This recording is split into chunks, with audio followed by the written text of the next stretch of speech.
नमस्कार. 11:30च्या बातमीपत्रात मी श्रीराम केळकर आपलं स्वागत करतो. सुरुवातीला एक नजर ठळक बातम्यांवर. केंद्रीय अर्थसंकल्प 1 फेब्रुवारीलाच, मात्र विधानसभा निवडणूक होत असलेल्या 5 राज्यांसाठी कोणत्याही योजना जाहीर करायला निवडणूक आयोगाची मनाई. अर्थसंकल्पाच्या पार्श्वभूमीवर येत्या 30 तारखेला केंद्र सरकारनं तसंच लोकसभा अध्यक्ष सुमित्रा महाजन यांनी बोलावली सर्वपक्षीय बैठक.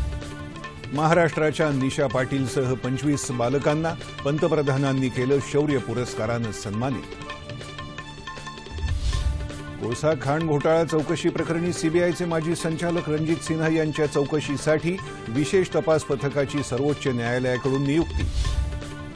राष्ट्रीय बालिका दिवसानिमित्त आज देशभरात विविध कार्यक्रमांचं आयोजन. डेव्हिस कप आशिया ओशनिया गट 1 मधले सामने येत्या 3 ते 5 फेब्रुवारी दरम्यान पुण्यात रंगणार.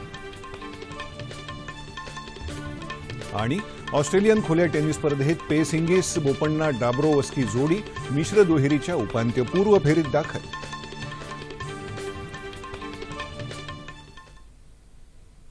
आणि आता पाहूया बातम्या विस्तारानं. 5 राज्यांमध्ये विधानसभा निवडणूक होत असली तरी देखील 1 फेब्रुवारीला केंद्रीय अर्थसंकल्प सादर करायला केंद्रीय निवडणूक आयोगानं मंजुरी दिली आहे. मात्र या 5 राज्यांशी निगडीत कोणत्याही योजना जाहीर करायला तसंच या 5 राज्यांमध्ये केंद्र सरकारनं राबवलेल्या योजनांवर अर्थसंकल्पीय भाषणात भाष्य करायला आयोगानं मनाई केली आहे. केंद्रीय अर्थसंकल्प 1 फेब्रुवारीलाच सादर होणार हे आता निश्चित झालं आहे. अर्थसंकल्प सादर करण्याची तारीख बदलण्यात यावी अशी मागणी करणारी याचिका सर्वोच्च न्यायालयानं काल फेटाळली. त्यामुळे 1 फेब्रुवारी या नियोजित तारखेला अर्थसंकल्प सादर करण्याचा मार्ग मोकळा झाला आहे. अर्थसंकल्प सादर करण्याचा विधानसभा निवडणुकांवर कोणताही परिणाम होणार नाही असं सांगून न्यायालयानं ही याचिका फेटाळली. 5 राज्यांमध्ये होणाऱ्या विधानसभा निवडणुकांच्या पार्श्वभूमीवर अर्थसंकल्पाचं सादरीकरण लांबणीवर टाकावं अशी मागणी या याचिकेत करण्यात आली होती. उत्तर प्रदेश, उत्तराखंड, मणिपूर, पंजाब आणि गोवा या 5 राज्यांमध्ये 4 फेब्रुवारी ते 8 मार्च या काळात विधानसभा निवडणुका होणार आहेत. त्याच्या पार्श्वभूमीवर 1 फेब्रुवारीला अर्थसंकल्प सादर करू नये अशी मागणी विरोधी पक्षांनी राष्ट्रपती तसंच केंद्रीय निवडणूक आयोगाकडे केली होती. अर्थसंकल्पाच्या पार्श्वभूमीवर येत्या 30 तारखेला केंद्र सरकारनं सर्वपक्षीय बैठक बोलावली आहे. त्याच दिवशी संध्याकाळी लोकसभेच्या अध्यक्षा सुमित्रा महाजन यांनी देखील सर्वपक्षीय बैठक बोलावली आहे. संसदेच्या दोन्ही सभागृहांच्या संयुक्त बैठकीत राष्ट्रपती प्रणव मुखर्जी यांच्या अभिभाषणानं 31 तारखेला अर्थसंकल्पीय अधिवेशनाला सुरुवात होणार आहे. अतुलनीय साहस आणि धैर्याच्या जोरावर इतरांचे प्राण वाचवणाऱ्या बालकांना नवी दिल्लीत पंतप्रधान नरेंद्र मोदी यांच्या हस्ते काल राष्ट्रीय शौर्य पुरस्कार देऊन गौरवण्यात आलं. यंदा देशभरातल्या 25 बालवीरांना हा पुरस्कार देण्यात आला. दुसऱ्यांचे प्राण वाचवताना स्वतःचा जीव गमावलेल्या 4 बालकांना हे पुरस्कार मरणोत्तर प्रदान करण्यात आले. यावेळी पंतप्रधानांनी या बालवीरांशी मनमोकळा संवाद साधला. मनाचं सामर्थ्य असेल तरच पराक्रम घडतात, त्यामुळे मनाच्या सामर्थ्यासाठी निरंतर प्रयत्न करत राहा असं आवाहन नरेंद्र मोदी यांनी यावेळी केलं. बालवीरांचे हे साहस अत्यंत कौतुकास्पद असल्याचं सांगत जीवनात यशस्वी व्हा अशा शुभेच्छा पंतप्रधानांनी दिल्या. क्या आप सर्वाधिक बायोग्राफी, ऑटोबायोग्राफी, जीवन चरित्र ये जितना ज्यादा हो सके अभी पढ़ना चाहिए.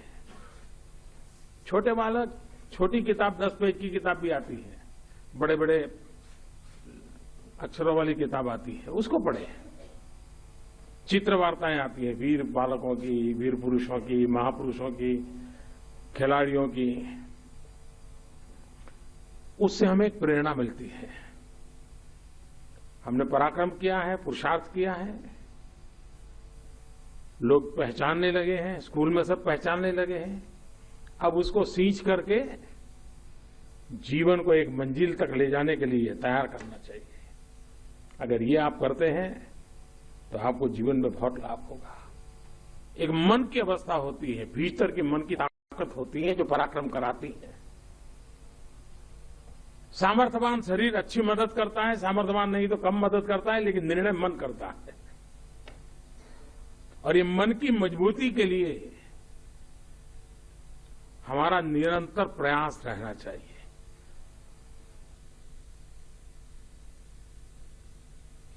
6 महिन्यांच्या मुलीला आगीतून वाचवणाऱ्या जळगावच्या निशा पाटील हिलाही शौर्य पुरस्कारानं सन्मानित करण्यात आलं। प्रतिष्ठित गीता चोप्रा पुरस्कार यावर्षी 18 वर्षांची तेजस्विता प्रधान आणि 17 वर्षांची शिवानी गोंड या दोघांना देण्यात आला। तर यंदाचा संजय चोप्रा पुरस्कार उत्तराखंडच्या 15 वर्षांच्या सुमित ममगाई याला मिळाला। अरुणाचल प्रदेशच्या तार पेजू हिनं आपल्या 2 मित्रांना खोल पाण्यात बुडण्यापासून वाचवलं, मात्र तिनं आपला स्वतःचा जीव यात गमावला। या शौर्याबद्दल तिला भारत पुरस्कार या सर्वोच्च पुरस्कारानं मरणोत्तर सन्मानित करण्यात आलं। सध्या बँकिंग क्षेत्रातही मोबाईल क्रमांकांचा उपयोग केला जात असल्यानं या संदर्भात देशातल्या सध्याच्या आणि भविष्यातल्या मोबाईल धारकांनी दिलेल्या माहितीची सत्यता पडताळून पाहण्यासाठी केंद्र सरकारनं उचललेल्या पावलांविषयी 2 आठवड्यात माहिती द्यावी असे निर्देश सर्वोच्च न्यायालयानं दिले आहेत। सध्या बँकिंग क्षेत्रात मोबाईल क्रमांक वापरले जात असल्यानं या संदर्भात फसवणूक होऊ नये यासाठी माहिती तपासण्यासंदर्भात केंद्र सरकारनं यंत्रणा निर्माण करावी असंही सर्वोच्च न्यायालयानं म्हटलं आहे। मोबाईल धारकानं दिलेल्या माहितीच्या सत्यतेच्या पडताळणी संदर्भात केंद्र सरकारला निर्देश द्यावे यासाठीच्या याचिकेची सुनावणी सरन्यायाधीश जे.एस. खेहर यांच्या अध्यक्षतेखालच्या पीठासमोर झाली, त्यावेळी न्यायालयानं हे निर्देश दिले। कोळसा खाण घोटाळ्यातली चौकशी आणि तपास दडपण्यासाठी पदाचा गैरवापर केल्याच्या आरोपावरून सीबीआयचे माजी संचालक रणजित सिन्हा यांच्या चौकशीसाठी सर्वोच्च न्यायालयानं विशेष तपास पथकाची नियुक्ती केली आहे। न्यायमूर्ती मदन लोकूर, न्यायमूर्ती कुरियन जोसेफ आणि न्यायमूर्ती ए.के. सिकरी यांच्या पीठानं याबाबतच्या याचिकेच्या सुनावणीच्या वेळी हा निर्णय दिला। सध्याचे सीबीआय संचालक या पथकाचे अध्यक्ष असतील। कोळसा घोटाळा प्रकरणातले विशेष सरकारी वकील आर.एस. चिमा सीबीआय संचालकांना कायदेविषयक मदत करतील असंही या पीठानं स्पष्ट केलं आहे। मात्र याचिकाकर्त्यांच्या आरोपाबाबत आम्ही कोणतंही मत व्यक्त करत नाही असंही या 3 सदस्यीय पीठानं सांगितलं। आंध्र प्रदेशमध्ये जगदलपूर भुवनेश्वर हिराखंड एक्सप्रेसला झालेल्या अपघाताची सीआयडीनं चौकशी सुरू केली आहे। नक्षल प्रभावित भागात रेल्वेचे डबे घसरून झालेल्या या अपघातासंदर्भात राष्ट्रीय तपास संस्थेचे अधिकारीही अपघात स्थळी दाखल झाले आहेत। रेल्वे आणि सीआयडीकडून सुरू असलेल्या या चौकशीचा आवाका वाढवला जाण्याची शक्यता आहे। हा अपघात आहे की घातपात याबद्दल राष्ट्रीय तपास संस्थेचं पथक शक्यता पडताळून पाहत आहे। दरम्यान या अपघातातल्या मृतांची संख्या आता 41 झाली आहे। या अपघातात 100 पेक्षा जास्त जण जखमी झाले होते।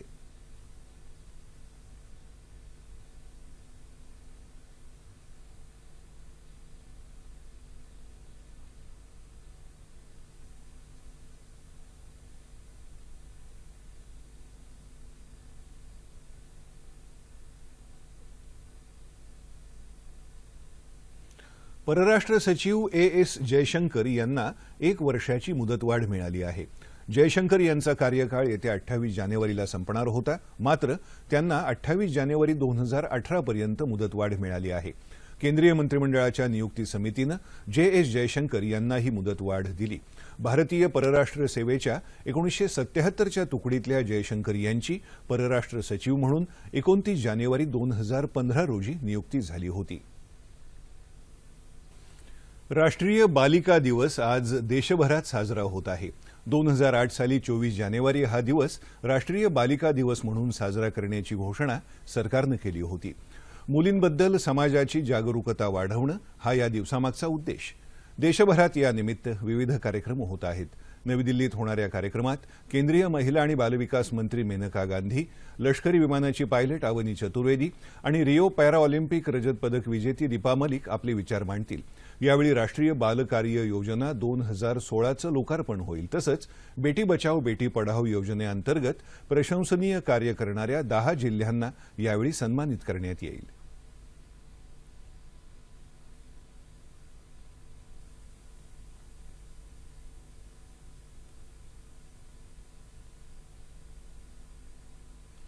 बेटी बचाओ बेटी पढाओ या योजनेत उल्लेखनीय कार्य करणाऱ्या देशभरातल्या 10 जिल्ह्यांमध्ये राज्यातल्या उस्मानाबाद जिल्ह्याचा समावेश आहे। गर्भलिंग तपासणी प्रतिबंध कायद्याची प्रभावी अंमलबजावणी केल्यामुळे उस्मानाबाद जिल्ह्याची निवड करण्यात आली असल्याचं जिल्हाधिकारी डॉक्टर प्रशांत नारनवरे यांनी सांगितलं। आज दिल्ली इथे एका कार्यक्रमात हा पुरस्कार प्रदान केला जाणार आहे।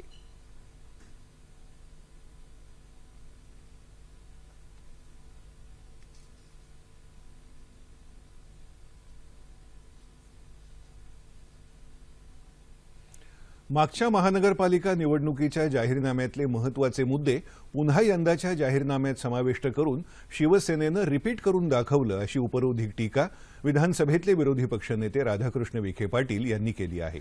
शिवसेनेचे पक्षप्रमुख उद्धव ठाकरे यांच्याच दाव्यानुसार शिवसेनेच्या जाहीरनाम्याला विरोध करणारा मुंबईद्रोही असेल तर 2012च्या जाहीरनाम्यातली आश्वासनं पूर्ण न केल्याबद्दल उद्धवनं कोणते द्रोही म्हणायचं असा प्रश्न त्यांनी उपस्थित केला। भाजप आणि शिवसेना हे दोन्ही पक्ष हुकुमशाही मानसिकतेचे असल्याचं स्पष्ट होतं असं राधाकृष्ण विखे पाटील यांनी ट्विटरवरून सांगितलं। धुळ्यातल्या पाडवी नूतन विद्यालयाच्या प्रांगणात राष्ट्रीय माध्यमिक शिक्षा अभियानाअंतर्गत शिक्षण विभागाच्या वतीनं 38व्या जिल्हा विज्ञान प्रदर्शन आणि ग्रंथोत्सवाचं आयोजन करण्यात आलं आहे। जिल्हाधिकारी दिलीप पांढरपट्टे यांनी काल या प्रदर्शनाचं उद्घाटन केलं। यापूर्वी धुळे जिल्हा परिषदेचे मुख्य कार्यकारी अधिकारी ओमप्रकाश देशमुख यांच्या उपस्थितीत ग्रंथदिंडी काढण्यात आली। विज्ञानवादी दृष्टिकोन अवलंबण्याची गरज असून विज्ञानाला प्रयोगशाळेपुरतं मर्यादित न ठेवता लोकांनी अंधश्रद्धांमधून बाहेर पडावं असं आवाहन जिल्हाधिकाऱ्यांनी यावेळी केलं। या प्रदर्शनात विविध पुस्तकांचे स्टॉल्स तसंच विद्यार्थ्यांचे विविध प्रयोग मांडण्यात आले आहेत। शेतकऱ्यांना त्यांच्या शेतमालासाठी योग्य भाव मिळावा या उद्देशानं छोट्या शेतकऱ्यांच्या कृषी व्यापार संघांच्या माध्यमातून केंद्र सरकारनं फार्मर प्रोड्युसर ऑर्गनायझेशन अर्थात शेतकरी उत्पादक योजना सुरू केली आहे। या अंतर्गत शेतकऱ्यांनी आपल्या स्वतःच्या कंपन्या स्थापन करायला सुरुवात केली आहे। आत्मा अर्थात शेती प्रशिक्षण आणि व्यवस्थापन प्रकल्पाच्या माध्यमातून उस्मानाबाद जिल्ह्यात 16,000 शेतकरी गट स्थापन करण्यात आले आहेत।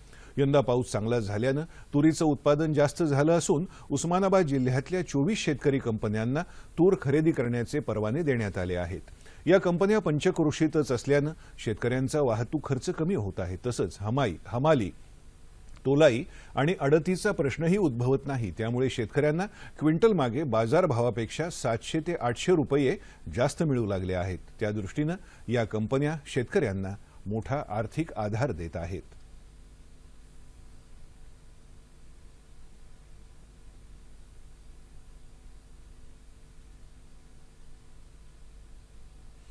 लातूर जिल्ह्यातले काँग्रेसचे नेते उदगीरचे माजी आमदार चंद्रशेखर भोसले यांचं आज पहाटे हृदयविकाराच्या तीव्र झटक्यानं निधन झालं।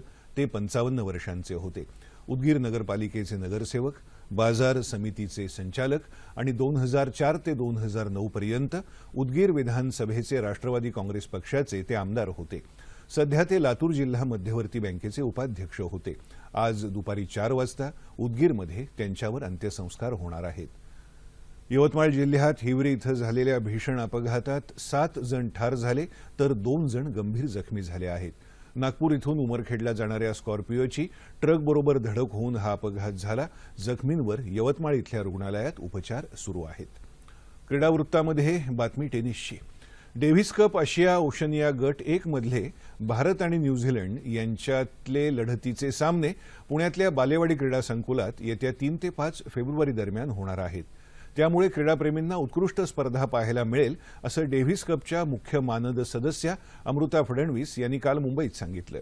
ही स्पर्धा आयोजित करण्यासाठी महाराष्ट्र स्टेट लॉन टेनिस संघटनेनं पुढाकार घेतल्याबद्दल त्यांनी संतोष व्यक्त केला। जनतेनं मोठ्या संख्येनं या सामन्यांना प्रतिसाद देऊन भारतीय संघाला प्रोत्साहन द्यावं असं आवाहन त्यांनी केलं। भारतीय संघाच्या जर्सीचं यावेळी अनावरण करण्यात आलं।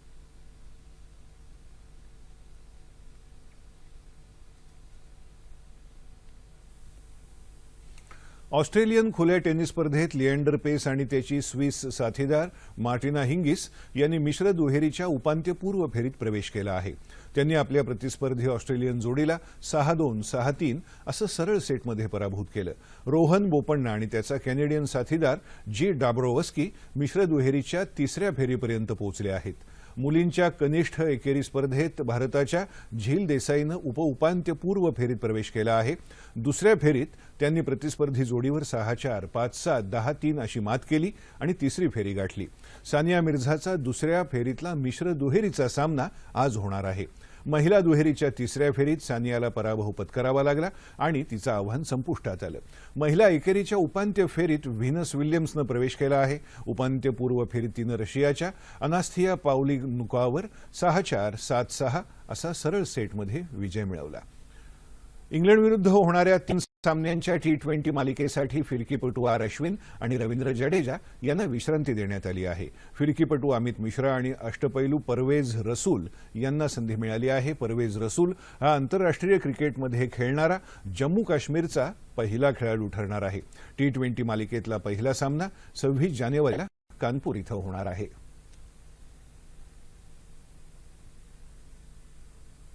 क्रीडा वृत्तानंतर एक नजर हवामानावर. उत्तर भारतात थंडीचा कडाका कायम आहे.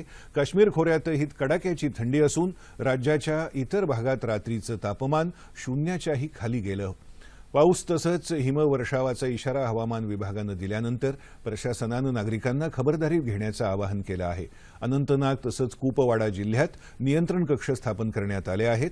राज्याच्या काही भागात थंडीची लाट असली तरी काही भागात तापमानात किंचित वाढ झाली आहे. येत्या 24 तासात संपूर्ण राज्यात हवामान कोरडं राहील असा अंदाज हवामान विभागानं वर्तवला आहे. आणि शेवटी ठळक बातम्या पुन्हा एकदा.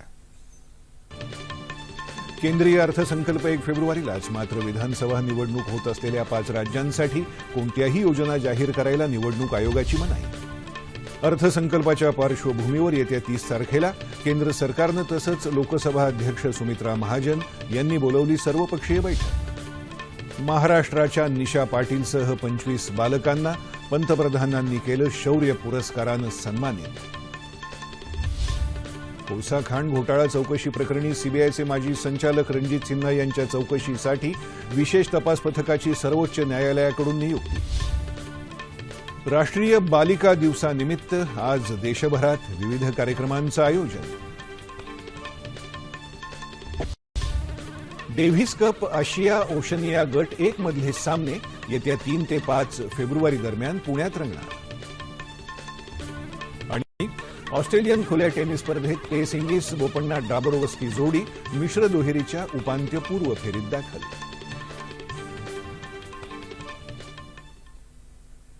याबरोबरच हे बातमीपत्र संपलं. पुन्हा भेटूया दुपारी 2:30 वाजता सह्याद्री वाहिनीवर. नमस्कार.